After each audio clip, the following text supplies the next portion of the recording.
I'm a nut, I'm a nut. My life, it never gets in a rut. See, the head of my shoulders is kind of loose, and I don't have the sense God gave the goose. You know that I'm not crazy. Well, you know that I'm not lazy. You know that I'm not crazy. And I'm a nut, I'm a nut, I'm a nut, I'm a nut. Don't you know that I'm a nut? Woo! Thank you so much. Welcome back. You know, folks, I'm originally from Florida, a little town called Newberry, Florida. I actually attended the University of Florida. They said, Travis, you come to school here 4 years and we'll make you a CPA, and I went there 5 years and they made me a sophomore. This is what I sang for my mother on her 89th birthday.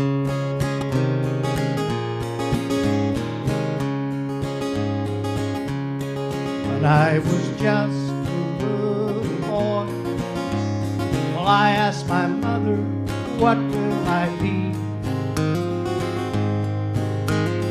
Will I be handsome or will I be rich? Here's what she said to me. No. But you know what? If it weren't for men, there'd be no women. And we don't get credit for that, because the first man to ever walk the face of the earth, Adam, was lonely. And God looked down and saw his loneliness and said, he needs a mate. He needs a woman. And in order to create the first woman, God put Adam into a deep slumber. And he reached into his body to form the first woman. And he pulled out a rib. Not a normal rib.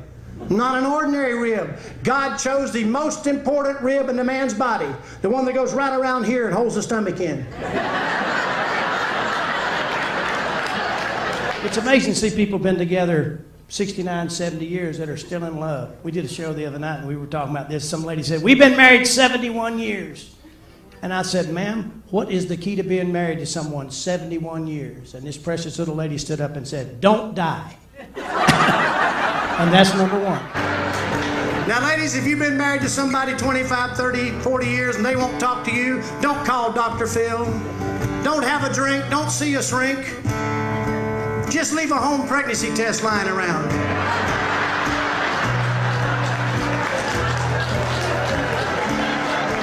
Oh, there'll be a conversation.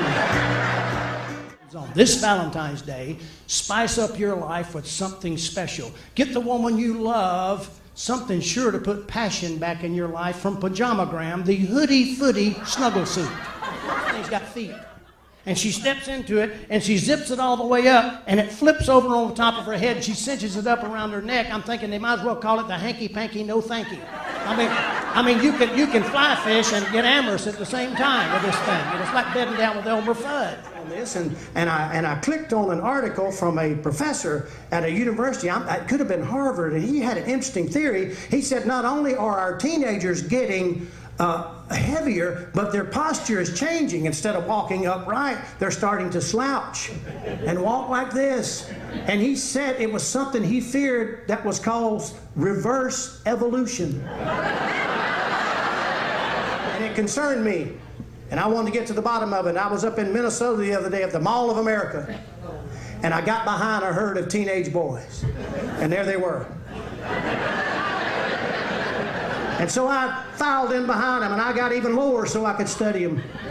And after about 3 steps, I realized, well, this is not reverse evolution. Shoot, that's the only way you can possibly walk when the top to your pants is down here around your knees.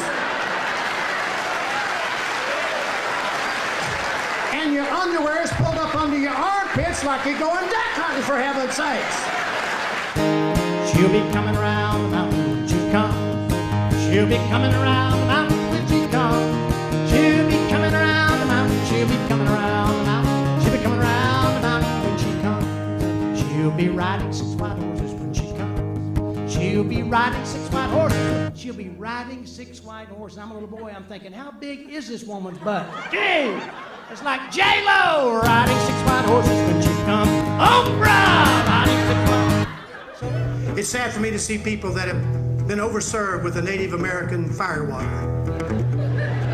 After my show up there, my wife and I got on the elevator, and this little lady got on with us, and I think she'd been overserved. Sweet little lady. And she looked over at me and she said, do you think you could help me find my room? I said, I'll try. So the elevator doors went up, and we got off on the floor. I got on one arm, my wife got on the other, and We started walking down the hall, and after a few steps, she looked over at me and she said, you're passionate.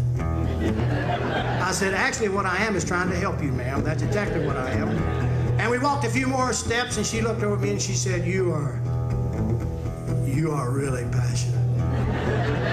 I said, no, ma'am, I'm just trying to help you. I said, by the way, where is your room? She said, I've been trying to tell you, you're passionate.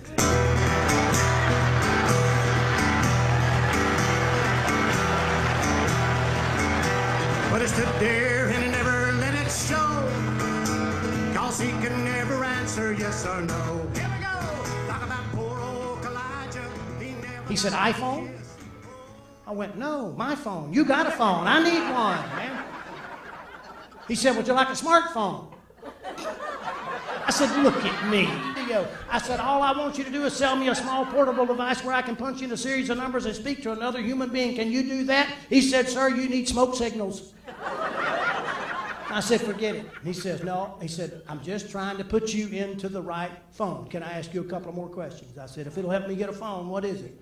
He said, Mr. Travis, he said, do you and your wife, he said, do you and your wife like to Twitter? I said, excuse me? He said, you and your wife tweet. I said, yeah, usually on Friday nights, but what does that got to do with a phone? Plane yesterday, coming from Nashville up here to get, and these, you know, this sequester with these TSA guys, they may have gotten rid of some, but the ones we've got like their job. I mean, they're feeling me all over, and I'm all for airline security, but when a man feels me all over, looks up and winks and says, now you do me. I mean, where does it end? I'm a nut. I'm a nut. My life, it never gets in a rut. See, the head of my shoulders is kind of loose, and I don't have